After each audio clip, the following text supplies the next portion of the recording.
He was able to take 53 guys, have us believe in one thing, and that's winning. That's what Jon Gruden did so well, is make us believe. He didn't just make us believe. He also scared the ever-living piss out of us. But Bryce Young is into nightmares. 5 touchdowns. He lit them up in an overtime win. High effort, high emotion, high production. Oh! Jon Gruden, a man who loved football so fiercely, he may have petted it to death accidentally. Jon Gruden has always been more than just a football coach, though. He's been a symbol of how quickly the NFL can anoint a phenom, discard a scapegoat, and if you're loud and stubborn enough, let you sneak your way back into the conversation. His career has been part coaching clinic, part soap opera, and part cautionary tale. A story that started on the sidelines of the NFL, crashed into scandal, and has now resurfaced, fittingly, through the back door of digital media. I'm just kind of figuring what I'm doing. I don't even know what the hell It's going to be great. The rise, the fall, the rise again, the fall again, and the rise of Jon Gruden. Oh!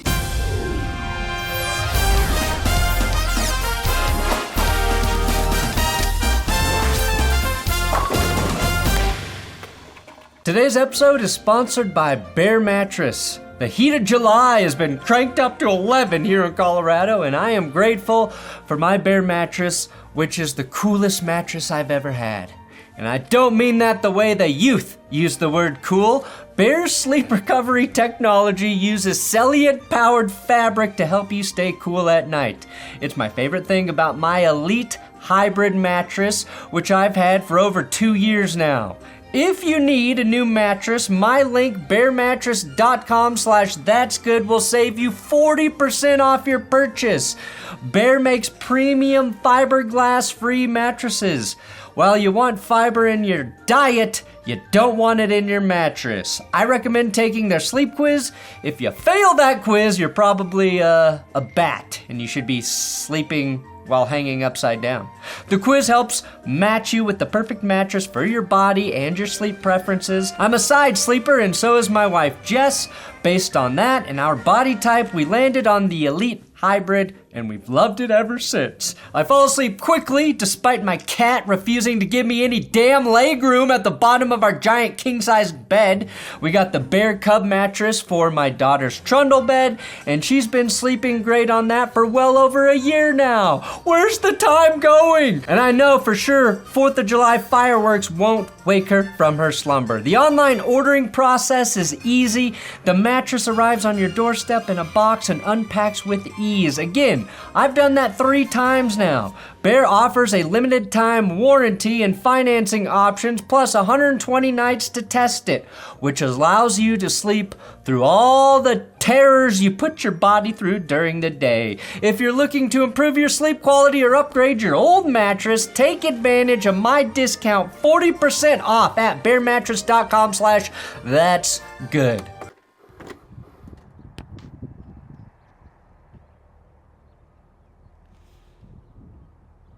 Gruden's football origin story is exactly what you'd expect from a coach's son. Born in 1963 in Sandusky, Ohio, probably not the coach you want to be associated with, Gruden was raised on football. His father, Jim, spent decades in the NFL as a scout and player personnel executive, including with the Buccaneers, the very team his son would later lead to a Super Bowl. His brother, Jay, followed the family business as a player and a coach. Football wasn't just a job for the Grudens, it was oxygen. If you don't breathe in your football, man, you're gonna die. Do you want to die? Is something I imagine his dad saying to him as a toddler. Gruden's playing days weren't remarkable. He was a backup quarterback at the University of Dayton, part of a solid, if unremarkable program, but his passion for film, schemes, and play design was evident early on. After graduation, he threw himself into the coaching grind. From graduate assistant at Tennessee to position coach stints at Southern Missouri State, the University of Pacific, and Pittsburgh. By the early 90s, Jon Gruden was a fixture on NFL sidelines. They called me the piss boy.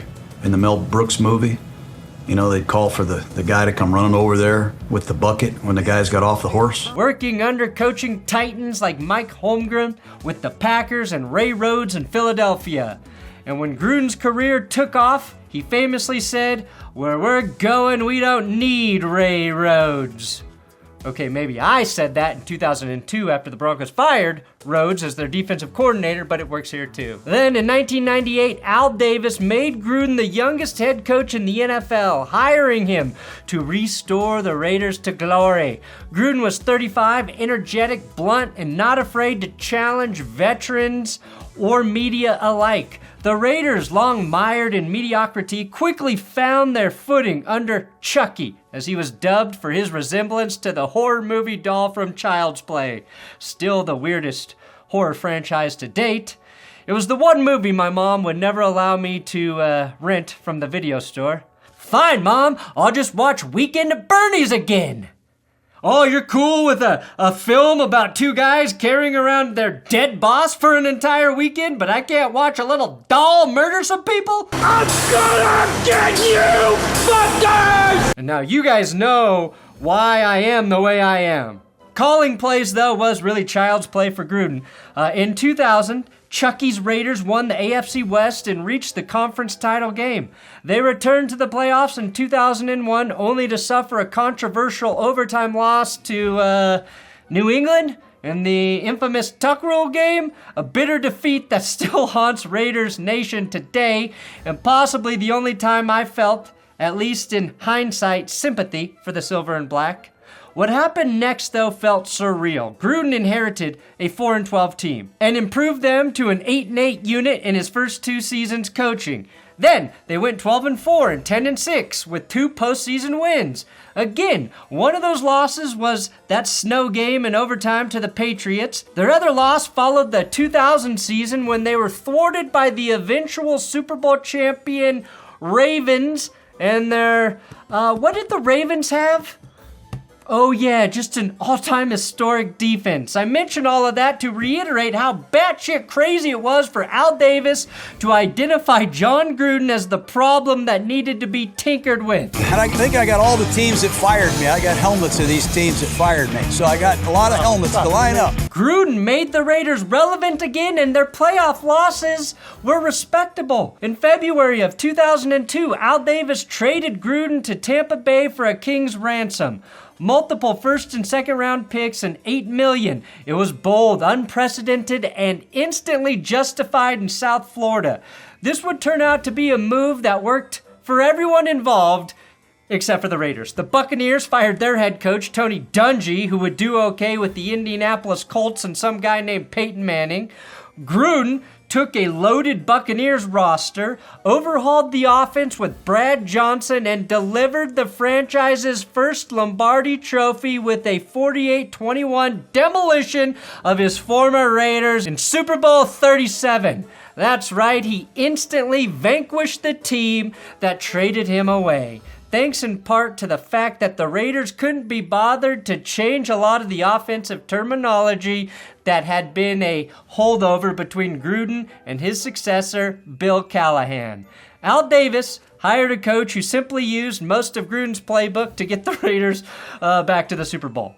Bill Callahan got promoted and then told Al Davis the game plan was to just keep doing what Gruden was doing. At 39, Gruden became the youngest head coach to win a Super Bowl, a record later broken by Mike Tomlin and eventually Sean McVay, both of whom traced their coaching lineage back to Jon Gruden. Gruden even played a big part in Sean Payton's rise as an NFL head coach. Sean was a young, up-and-coming guy. I was just getting started as an offensive coordinator. We pushed each other. You know, you'd get to the office at 5 o'clock in the morning and he'd been there for an hour. Now you're seeing, how guys like Jon Gruden work at what they're doing. And it became invaluable for me, especially as a young coach. I remember I had gotten in early to the office one time, 4:45, and he had already been going, and he says, "You probably need to get on my level and get in here a little bit earlier." And then when I actually did, I actually pissed him off. He was riding high. He was the mastermind, the kid wonder, the wonderkind, the missing piece, the brash young champion. He was also really good at losing his voice. Tiger number 12! That's my favorite play right there. I love that play. It's running in your mouth, Coach. I was trying to just get my voice to come back. But the NFL, as always, humbles its heroes. The years after that Super Bowl win were rocky. Gruden's Buccaneers struggled with salary cap issues, aging stars, and internal drama. Gruden feuded with his star wide receiver Keyshawn Johnson and cycled through different quarterbacks, burning bridges with some of them, like Jeff Garcia, who he unceremoniously benched in 2008. Injuries piled up, as did losses. After a return to the playoffs in 2005 and 2007, Tampa collapsed in December of 2008, missing the postseason. The Buccaneers fired Gruden in January of 2009. His record a respectable but unspectacular 57-55. With one Super Bowl win. Yet, Gruden's charisma and deep football knowledge made him a perfect fit for television. ESPN snatched him up for Monday Night Football, and for nearly a decade, Gruden became a household voice, dissecting games with a coach's insight and a showman's flair. It's a bit crazy that two former key members of the Raiders organization, in Jon Gruden and John Madden, were two of the best broadcasters in the history of the game. Meanwhile, Tom Brady is about to fuck that legacy up beyond repair, because he sucks in the booth. Anyway, sometimes it took all Jon Gruden had to not beat the living shit out of Ron Jaworski. St. Louis could be having the number 2 pick again for the 4th time in 5 years. One or two. Mike, you stay with Sam Bradford. You just said he was the rookie of the year a year ago. How can you evaluate this guy and what he's playing with this season? You can see he's tough. He's playing hurt. He has no players around him to show what he can do. I know there's a lot of good quarterbacks coming out. I don't know why you get so upset, Ron. I mean, here's what I'd do if I came to St. Louis. I would want to meet Sam, study him for myself. And then I'm going to look at the availability, Andrew Luck. And there's a young man over at Baylor. His name is RG3. So before you start spitting out all these profound statements, a lot of guys you better see who's available. Because if RG3 is what I think he is, I might do cartwheels all the way to Waco to coach him. And Andrew Luck, this guy. Okay, put some great. talent around him. That's why there's 31 flavors of ice cream. His restraint in the booth has been noted. His quarterback camp series on ESPN became required viewing for draft nerds, offering rare glimpses into his obsessive football mind and making the whole process a little more accessible. Hell, a lot more accessible. He did this magical thing where he could simultaneously hype up a college quarterback to astronomical proportions and also tell him what he sucked at doing on the field at the exact same time. Are you out of your skull? He recently revived this series on Barstool, and if you're a Steelers fan, you probably felt out of your skull if you went back and rewatched his episode with Will Howard. How the hell do people not like you as the number 1 quarterback in the draft? Saquon Howard, young Josh Allen. Watch that episode, and you're gonna believe Will Howard's destined for the Pro Football Hall of Fame. That's what Gruden does well. Are you out of your skull? Watching him rip Andrew Luck for a pick 6 was peak television. You are sacrilegious. That's what I was kidding me. He just threw a pick on Spider 3 Wyman in it to the X. I can't believe it. You're gonna learn from that, aren't you? I think so. I hope so.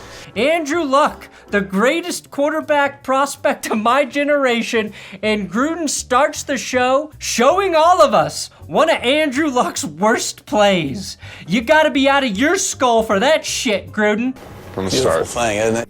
It really is, John. Only you could ooze so much enthusiasm for football that a segment about quarterback footwork was actually entertaining. A lot of guys I've seen have their left foot back, and they're basically screwing that left foot in. They're catching and unloaded. Yeah, just eliminating that punch step. Rodgers got the other foot back. Yeah. He's got the right foot back. He's just kind of jumping into it. I think it's a matter of comfort. A lot of guys can't do this, can't catch and release it in a shotgun. If you're comfortable doing what you're doing, I wouldn't change a thing. I'm not suggesting that Jon Gruden is gay, but the way he talks about football makes me think he could easily have sex with an NFL quarterback to completion. Yeah. Have you tried? No, I have not tried yet.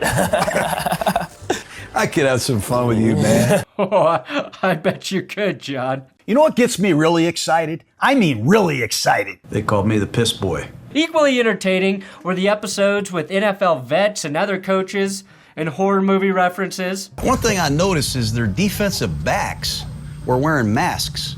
Is that because they were worried about getting shredded by you guys, or? His Gruden Grinder segment following the Monday Night Football games celebrated the underappreciated backups, the grinders, the lunch pail guys, the fullbacks. It was Gruden's favorite player from the game, not just the best offensive player like we get in so many post-game shows. Philadelphia Eagle pass rush, Sean. Long, Cox, Beasley, number 44. Love to see him get off. This was a man that loved Mike Allstott more than all of his children combined, and he was right for it. But for all of his success in the booth, Gruden never stopped eyeing the sidelines. Rumors swirled for years. Could he return? Would he return? I don't know how many of you were keeping close tabs on the NFL during that period, but it felt like every single year we'd get rumors that either Bill Cowher or Jon Gruden were going to return to the sideline as head coaches. Mostly it was leverage on their part to negotiate bigger TV contracts, but it felt like Gruden actually needed to be back out there. This scratches the itch. I mean, I miss coaching. I love coaching. I love being around these guys and teaching. But would it happen after a decade away from the game? Well, by 2018, the answer was ultimately yes. Mark Davis, son of Al Davis, landed his white whale, coaxing Gruden back to the Raiders with an outrageous 10-year, $100 million contract, the richest ever at the time given to an NFL coach. The move was supposed to be a rebirth. Gruden, the football savant, leading the silver and black into a new Las Vegas era. Instead, it became a cautionary tale. Gruden's personnel decisions were uneven at best. He traded away All-Pro Khalil Mack, jettisoned star receiver Amari Cooper, and handed out big contracts to aging vets.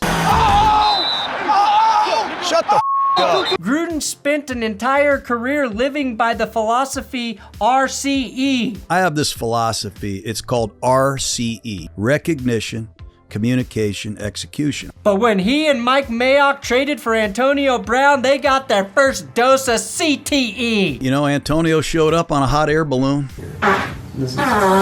Speaking of CTE, it would be nicey if we could get to 760,000 subscribers by the end of June. A great way to support this channel is at my coffee company, benchwarmershop.com. We've got coffee.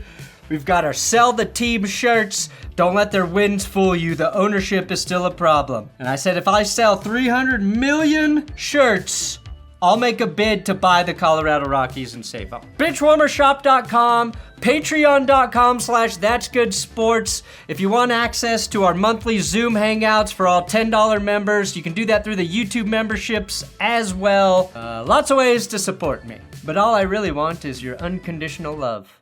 I want there to be no conditions for your love. It will be one-sided, but that's what I crave. Hey, Brandon, how you doing? This is Jon Gruden, the old coach. I know you're going to be on TV. I know you're going to be all over the place because you're going to put your mind to it and you're going to be phenomenal. And I would like to ask everybody to subscribe to That's Good Sports. And if you don't subscribe to That's Good Sports, you're going to miss out on a lot of great sports. And Chucky's going to have to come looking for you on his golf cart. I'm going to go cuddle up with my football because I got to work on my ball security. In his second stint with the Raiders, his draft picks were wildly inconsistent. And that is the absolute nicest way to say that. It really wasn't nicey, John. The Raiders finished 4-12 in 2018, 7-9 in 2019, and 8-8 in 2020. Marginal improvement, but not nearly enough to justify the hype or the price tag. Still, Gruden remained the face of the franchise, a symbol of stability in a volatile NFL world, until the emails surfaced. Oh God, that nasty digital paper trail. Had those not been used to sabotage him, I firmly believe Mark Davis would still be employing Jon Gruden as the head coach of the Raiders for better or worse. In October of 2021, as part of the NFL's investigation into the Washington Commanders' toxic workplace culture, over 650,000 emails were reviewed. Among them were private exchanges between Jon Gruden and former Washington executive Bruce Allen. What emerged was damning, and let's be honest, some of it was also pretty funny. Anti-football is the sickest thing to call someone. You guys are anti-football. Roger Goodell is an anti-football pussy. The email sent between 2011 and 2018 revealed racist, homophobic, and misogynistic language. Basically the way most of us talked when we were 13 was the way Gruden fired off emails to high-level NFL personnel.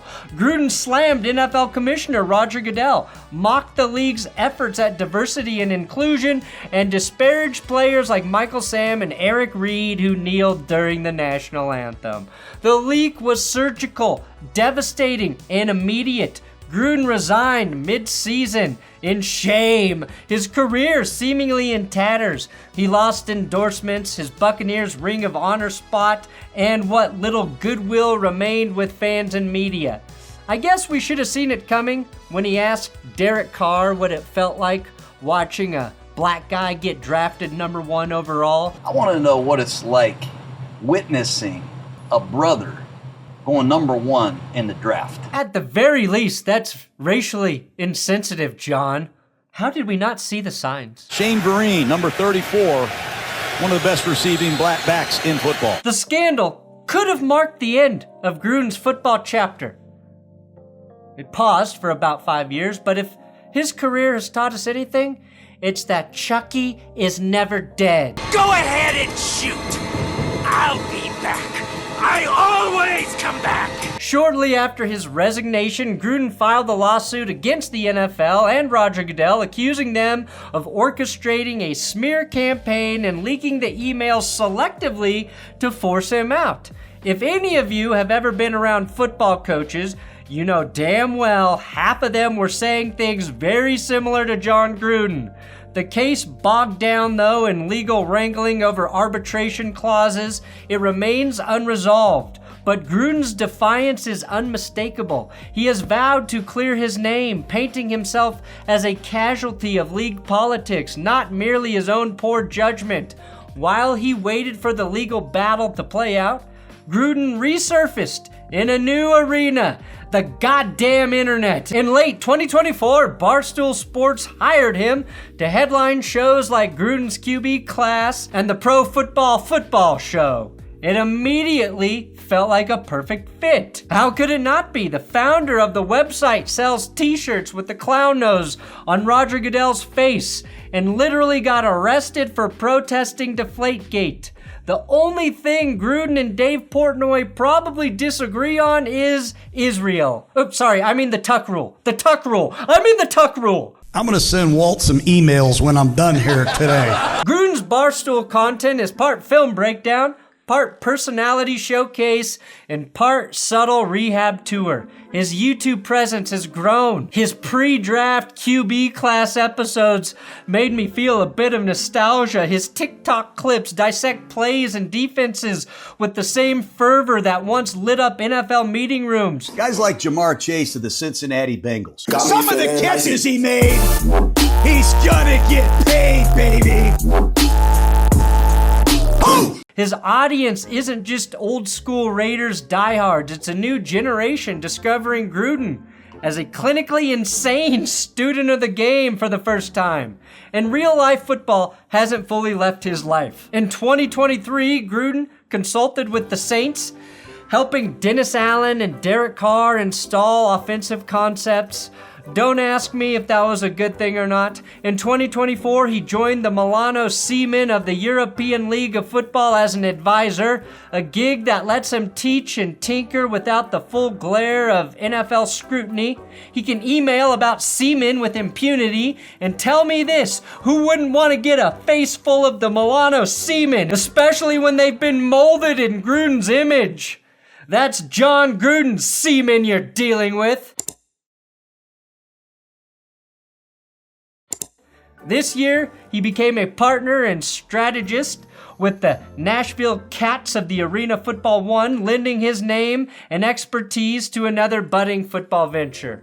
It's a complicated prospect. His name still carries baggage, especially to the wrong people in the league circles. But the NFL is not a monolith, and I'm sure that Gruden wasn't the only coach in the league that felt like the commissioner was, and I quote, an anti-football pussy, even if they weren't able to put it that eloquently. You're a clueless anti-football pussy.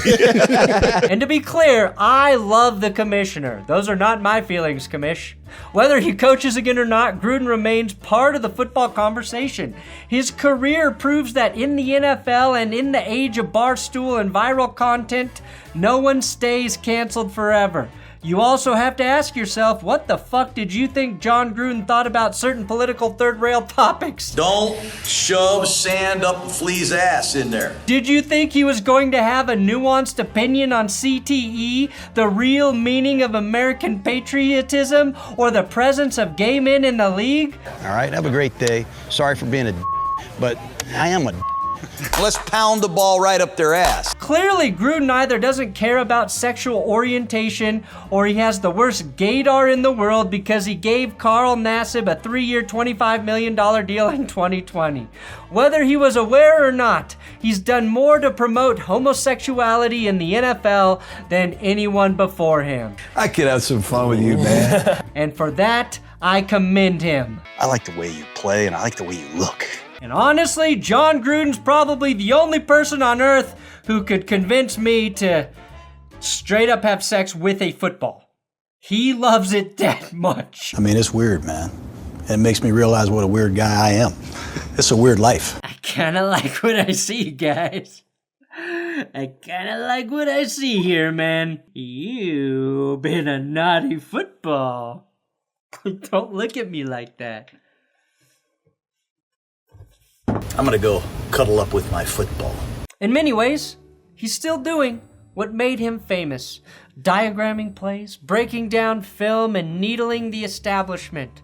Only now it's online through podcasts, YouTube clips, TikTok snippets, and advisory roles far from the NFL's polished sidelines. And it's good to see that after Darren Waller came out of retirement, then was traded to the Dolphins, that Jon Gruden is setting himself up to be part of some magnificent freezing cold takes as his media career moves forward. What if I got a coaching job? Would you come back and play for me? The only two people I will listen to, I will say, is you and Frank Smith are the only two people I will hear out and give them my ear. Miami doesn't throw it to the tight end, man. You ain't going down there. What you mean I ain't the one? Every time I ran around, they had the whole fucking team on me. Let's go. Jon Gruden signed a multi-million-dollar deal with Barstool Sports to say weird shit like this. You know why I'm so sweaty?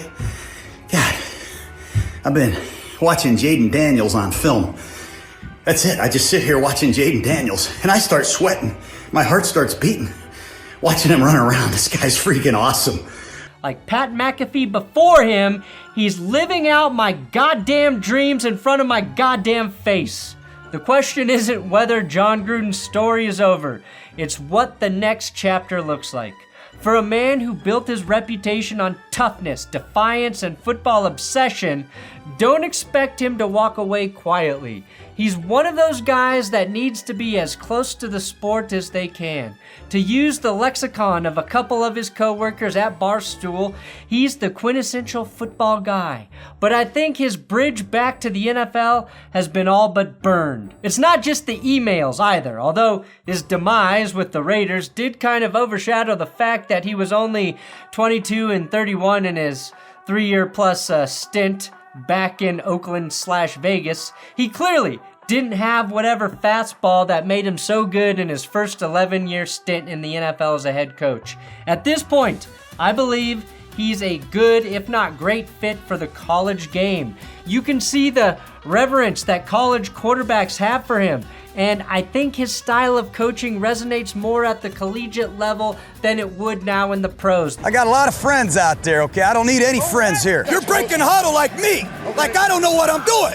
Now come on. You're a fullback until otherwise. How stupid are we? Use some damn sense. Am I being too hard on these guys, Jay? The NFL is more of a players' league than it was when Gruden won the Super Bowl in 2002, and I'm not sure how many guys want him screaming in their faces in the year 2025 or beyond. Eventually, I think he'll get his shot with a mid-major college football program with the chance to work his way to the Big Ten or the SEC. I think this piece of information kind of says it all with Gruden. In 2017, he was inducted into the Buccaneers Ring of Honor. After the email scandal, he was removed. Now, in 2025, they reinstated him. The Buccaneers didn't just reinstate him into their Ring of Fame, they sent him their schedule for their 2025 reveal on their YouTube channel. The comeback isn't quite complete, but it's underway. And if history taught us anything, Chucky always finds a way to come back. Knock on wood if you have that message, please. And we're here to help you. Knock on wood if you're with me. Knock on wood if you're with me, all right? Thanks for watching That's Good Sports. Please, you gotta subscribe to this YouTube channel. If you don't subscribe, then I fucking die. There, I said it. I die. I literally cannot live without subscriptions. It's an obsession. It's a sick fucking crutch, but I need your attention. There, that's the most honest plug you'll ever get. You love football, I love football. If you love all sports, subscribe to That's Good Sports. I'm gonna go cuddle up with my football because I gotta work on my ball security. Anyways, love you, brother. Good luck with everything. That's Good Sports.